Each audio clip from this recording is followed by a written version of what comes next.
হেই মিষ্টির দোকান থাইকা আপনি তো একা আইলেন আমার রিক্সায় চইরা, অহন আবার লোক পাইলেন কইতা থেকে। এই সামান্য সময়টুকুর মধ্যে পুরো দোকানটায় কিছু একটা ঘটে গেছে, কিন্তু কি ঘটেছে তা ঠিক বুঝে উঠতে পারছি না।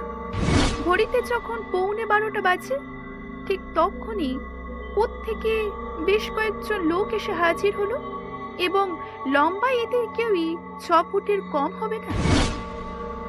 দরজা ভেঙে ওরা দেখতে পাই বাথরুমের মেঝেতে অচেতন অবস্থায় পড়ে আছে নিতাই। কে জানি ওই কারেন্ট খানা চলে গেল না, তখন কেমন একটা গন্ধ আমার নাকে এলো। তারপর আর কিচ্ছু মনে নেই।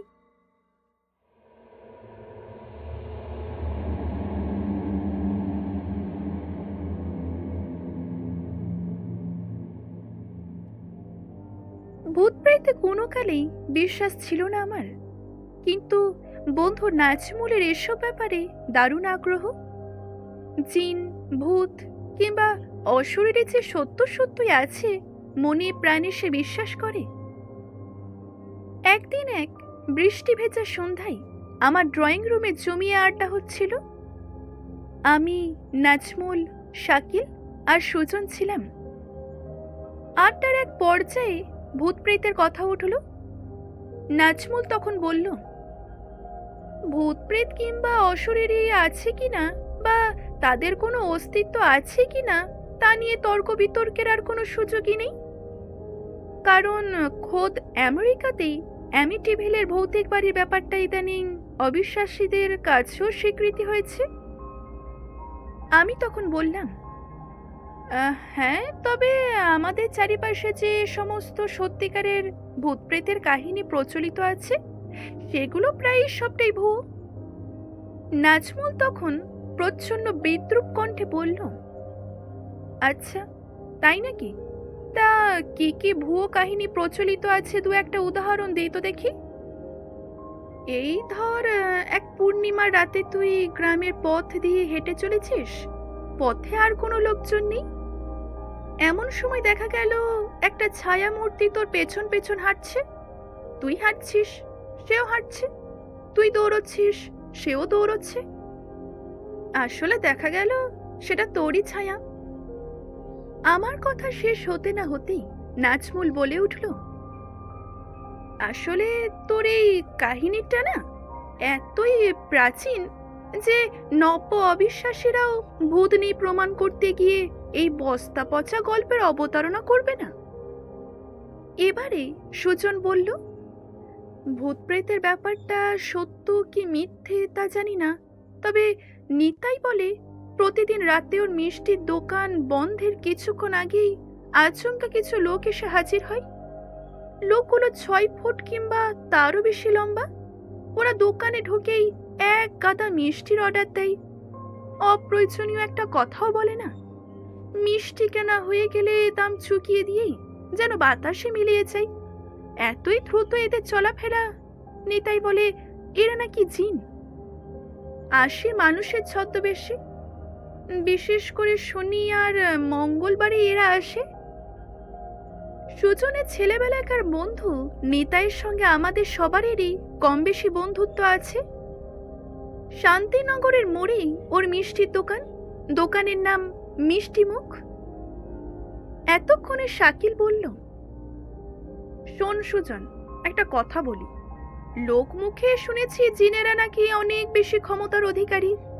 যদি তাই হবে তোর কথা ধরি, তাহলে রাত বিরেতে মানুষের দোকানে এসে মিষ্টি কেনা কেন? তারা তো এক গাদা নিজেরাই তৈরি করে নিতে পারে। সুজনের কণ্ঠে এতক্ষণে একটা ক্ষোভ প্রকাশ পেল। দেখ, এসব ঘটনার সত্য কি মিথ্যে তা আমি জানি না, কিন্তু নিতাইকে তো তোরা সকলেই জানিস। বাজে কথা বলা ছেলেও নয়। আর যদি চাস তো একদিন রাতের বেলায় ওর দোকানে চল না, ঘটনা সত্যি মিথ্যে ওখানেই যাচাই করার সুযোগ পাবি। ভূত প্রেতে বিশ্বাস আছে নাজমুলের, সুতরাং নিতাইয়ের দোকানে জিনদের আনাগোনার ব্যাপারটা এক কথায় মেনে নিল সে। কিন্তু শেষ পর্যন্ত কেউই রাজি হলো না। আমার ঘাড়ে চাপলো। কাজেই আমি বললাম, বেশ সুজন, তাহলে তুই নিতাইয়ের সঙ্গে কথা বলে একটা দিন ঠিক করে রাখ।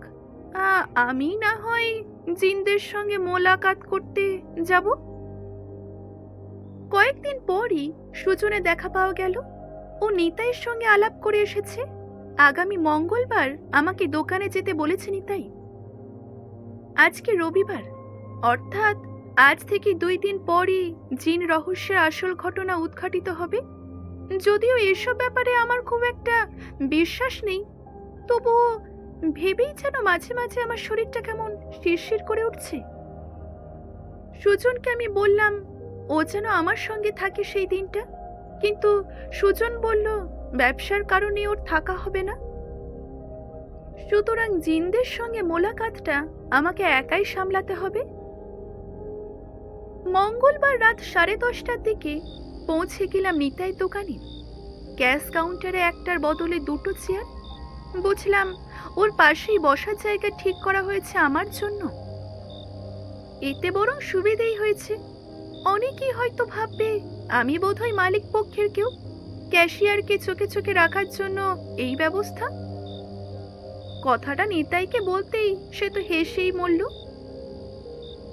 ঘড়ি দেখলাম 11টা বাজতে এখনো মিনিট 10 বাকি। এরই মাঝে 3 জন পুরুষ ও 2 জন মহিলা বেশ কিছু মিষ্টি কিনে নিয়ে চলে গেল। তবে এরা যে সেই লোকেদের মধ্যে পড়ে না তা বোঝাই গেল। এইরকমই টুকটাক বেচা কেনা চলতে লাগলো কিছুক্ষণ। ঠিক 11:15টার পরই দোকানে খদ্দের আসা বন্ধই হয়ে গেল একরকম। 11:30টার সামান্য আগেই বাইরে জোরে ব্রেক কষার শব্দ পেলাম। বাইরে তাকাতে দেখতে পেলাম অল্প বয়সী স্বামী স্ত্রী নেমে এলো গাড়ি থেকে।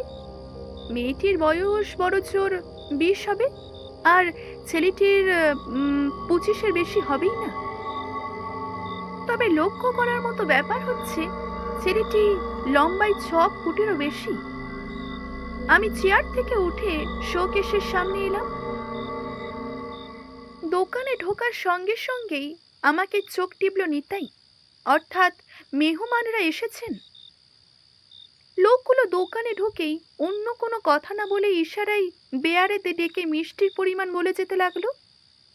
লক্ষ্য করলাম দোকানের বেয়ারারাও এদের আচরণে বেশ অভ্যস্ত। তারাও কোনো কথাটি না বলে মিষ্টি বাক্সে ভরতে লাগলো। এমন সময় হঠাৎই ইলেকট্রিসিটি চলে গেল। অবশ্য 15-20 সেকেন্ডের মধ্যেই আবার জ্বলে উঠল আলো। এইদিকে ততক্ষণে বেয়ারারা মিষ্টির প্যাকেটগুলো বেঁধে পলিথিনের ব্যাগে ঢোকাচ্ছে।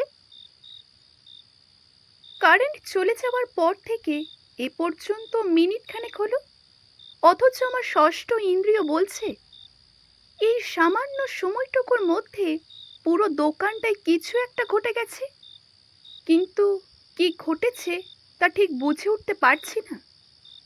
লোকগুলো কাউন্টারে বিল মেটাতে গেলে আমি আগের কৌশলী প্রয়োগ করলাম। লাইটারের শেখা দেখে সামনের লোকটি একটু যেন থমকে দাঁড়ালো, কিন্তু তা কিছু মুহূর্তের জন্য। লোকগুলো আর বেশি দেরি করলো না। কিছু ভাঙতি টাকা ফেরত নিয়ে চোখের পলকে মিষ্টির প্যাকেট সহ দোকান থেকে বেরিয়ে গেল। আমি উঠে গিয়ে দরজার সামনে দাঁড়ালাম। ওরা রাস্তা দিয়ে এত দ্রুত হেঁটে যাচ্ছিল যা চোখের পলকে দেখলে বিশ্বাসই করা যায় না। কোনো মানুষের পক্ষে এভাবে হাঁটা অসম্ভব। আরো একটা ব্যাপার লক্ষ্য করে কেমন যেন খটকা লাগলো। ওরা দোকানে ঢুকেছিল মোট 6 জন, কিন্তু দোকান থেকে বেরোলো মোট 5 জন। তাহলে আরেকজন গেল কোথায়? নাকি কারেন্ট চলে যাওয়ার সঙ্গে সঙ্গে কেটে পড়েছে? ব্যাপারটা নিতাইকে বললাম। ও মুখে কিছু না বলে শুধু বিজ্ঞের মতো হাসলো। এই থেকে ঘড়ির কাঁটা 12:15 ছুঁই ছুঁই করছে। নিতাই আমাকে বাড়ি পর্যন্ত পৌঁছে দিতে চাইল।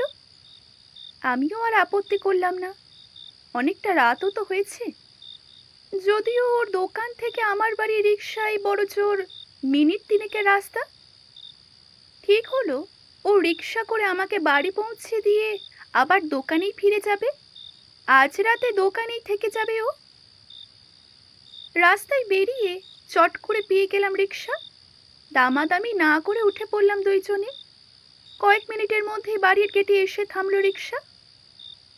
রিক্সা থেকে নেমে নিতাইকে বিদায় দেব বলে পিছন ফিরে তাকালাম, কিন্তু এই কি ব্যাপার, সিটে তো কেউ নেই।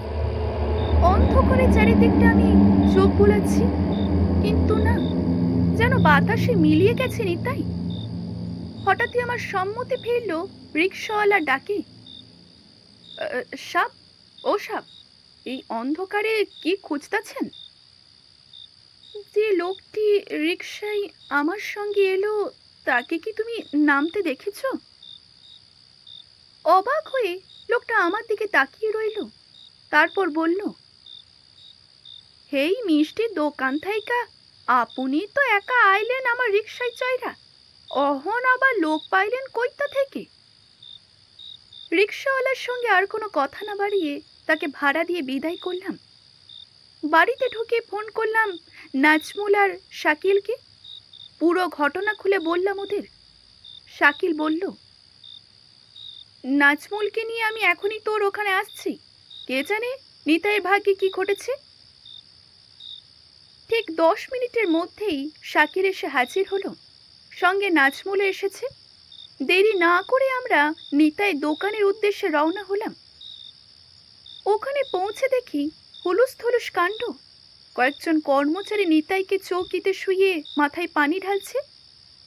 ওদের কাছ থেকে জানা গেল দোকানের সাথে লাগোয়া বাথরুমটা অনেকক্ষণ যাবৎ ভেতর থেকে বন্ধ দেখতে পেয়ে একজন কর্মচারী সাহেবকে ডেকে নিয়ে আসে এবং দরজা ভেঙে ফেলার সিদ্ধান্ত নেয়। দরজা ভেঙে ওরা দেখতে পায় বাথরুমের মেঝেতে অচেতন অবস্থায় পড়ে আছে নিতাই।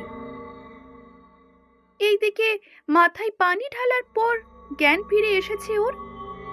ও বলল, কি জানি, ওই কারেন্ট খানা চলে গেল না, তখন কেমন একটা গন্ধ আমার নাকে এলো, তারপর আর কিচ্ছু মনে নেই। এরপর অনেক দিন কেটে গেছে, এরপর অনেক বছর কেটে গেছে। নাজমুল আর আমার অভিজ্ঞতাকে পুঞ্জি করে ভালো রকম ভাবে এই ভূত প্রেতের অস্তিত্ব নিয়ে প্রচারে নেমেছি। শাকিলের দৃষ্টিভঙ্গিরও পরিবর্তন ঘটেছে। ওই ঘটনার পর থেকে ও আর কখনোই এ ব্যাপারে কোনো রকম উচ্চবাচ্য করে না। আর বাকি রইল আমার মনোভাবের কথা, তাই জানতে চাইছেন তো? তাহলে বলি যে ঘটনা আমি সেই দিন চাক্ষুষ দেখেছি, তারপরে এ ব্যাপারে বেশি কিছু আর কি বলা যায়। আর অবশ্য নিতাইকে গিয়ে আমার কথা বললেই ও সব ব্যবস্থা করে দেবে। আপনি জানতে চাইলে ওখানে যেতেই পারেন। দোকানটার নাম আরেকবার বলে দিই, শান্তিনগর মোড় থেকে সামান্য দক্ষিণে, নাম মিষ্টিমুখ। এখানেই শেষ করলাম আজকের এই গল্পটি। আজকের এই গল্পটি যদি ভালো লেগে থাকে অবশ্যই একটি লাইক করবেন, শেয়ার করবেন এবং কেমন লাগলো জানাতে ভুলবেন না। ধন্যবাদ।